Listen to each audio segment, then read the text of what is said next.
কাজটা যদি আরও সিরিয়াসলি করা যায়, যেহেতু আমি এবং পরিমণি এখানে প্রথমবারের মতো কোনো ছবিতে অ্যাক্টিং করতে যাচ্ছি, কোনো ছবিতে সবচেয়ে বড় কথা হচ্ছে যে শাকিব ভাইয়ের যে জায়গাটা, সেই জায়গাটা তো অবশ্যই একটা মানে আমাদের চলচ্চিত্রের অনেক বড় একটা জায়গা, এবং মানে এত বছর ধরে শাকিব খান বাংলাদেশের ইন্ডাস্ট্রি লিড করছেন এবং এই জায়গাটাকে এত বড় একটা জায়গায় নিয়ে এসেছেন শাকিব ভাই। সো সেইখানে যদি কম্পেয়ার করাই হয়, সেই জায়গা থেকে অবশ্যই বলবো যে আমার ভালো লাগা কাজ করছে। কারণ হয় কি, মানে কাজ করতে গেলে অনেক ছোটোখাটো অনেক দেখা যাচ্ছে এই ছবিতে করতে গিয়ে এই ছবির ক্যারেক্টারটা যদি ফুটিয়ে তুলতে পারতাম, এই ছবিটা কাজ করতে গিয়ে যদি এটার রিলিজটা ঠিক মতো হতে পারতো, এই ছবিটা যদি এরকম বাজেট না হয়ে এরকম বাজেট হতে পারতো, হয় না যে আমাদের দুই চারটা কিছু না কিছু ল্যাকিংস থাকেই। সো সেই ল্যাকিংসের জায়গা থেকে আমার কাছে মনে হয় যে আমরা যখন সব কিছু ওভারকাম করে ফেলতে পারবো, তখন আমাদের যার যার জায়গাটাকে আরও অনেক বেশি স্ট্রংলি কাজ করতে পারবো।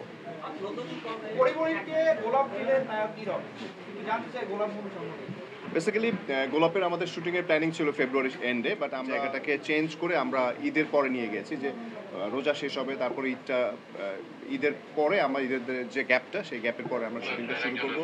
এটার পেছনে আসলে কারণও ছিল, সেটা হচ্ছে স্ক্রিপ্টিংটা আরেকটু স্ট্রংলি আমরা কাজ করতে চাচ্ছিলাম। সেটা হচ্ছে যে আমাদের 19 জানুয়ারি যখন আমার গোলাপ মুভির যে ফার্স্ট লুকটা প্রকাশ করা হয়, তখন সেটা নিয়ে আসলে অনেক বেশি পজিটিভ রিভিউ পেয়েছিলাম। সো এই পজিটিভ রিভিউয়ের জায়গা থেকেও কিন্তু আসলে একটা দায়িত্বটা বেড়ে যায়। আমার কাছে মনে হয় যে এই কাজটা যদি আরও সিরিয়াসলি করা যায়, যেহেতু আমি এবং পরিমণি এখানে প্রথমবারের মতো কোনো ছবিতে অ্যাক্টিং করতে যাচ্ছি, কোনো ছবিতে কাজ করতে যাচ্ছি শামসুল হুদা ভাইয়ের।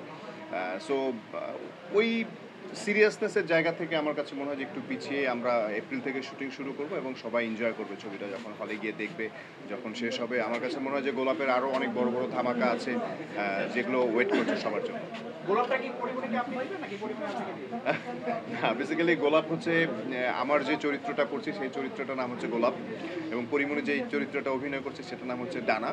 সো ছবিতে গোলাপ একজনের আদান প্রদান হবেই, বাট মানে আমাদের চলচ্চিত্রের যে গল্পটা, সেই জায়গাটায় গোলাপটা একটা ক্যারেক্টার।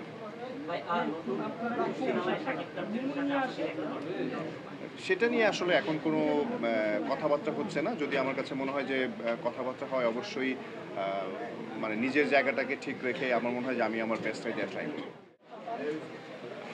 অ্যাওয়ার্ড পেতে আসলে খুবই ভালো লাগে যখন একটা কাজ করে সেটার একটা রেজাল্ট হয়, যখন আমরা দেখি যে এই কাজটা নিয়ে মানুষের পছন্দ, ভালো লাগা এবং ভালোবাসা থাকে।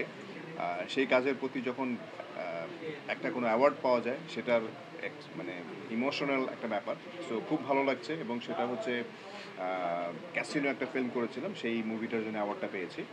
এবং বাবিশাস অ্যাওয়ার্ড অনেক পুরনো একটি সংগঠন, যেখান থেকে অ্যাওয়ার্ডটি পেয়েছি, এবং সবাই এখানে এসছেন, এবং আপনারা যারা আছেন তাদের সবাইকে অনেক অনেক শুভকামনা।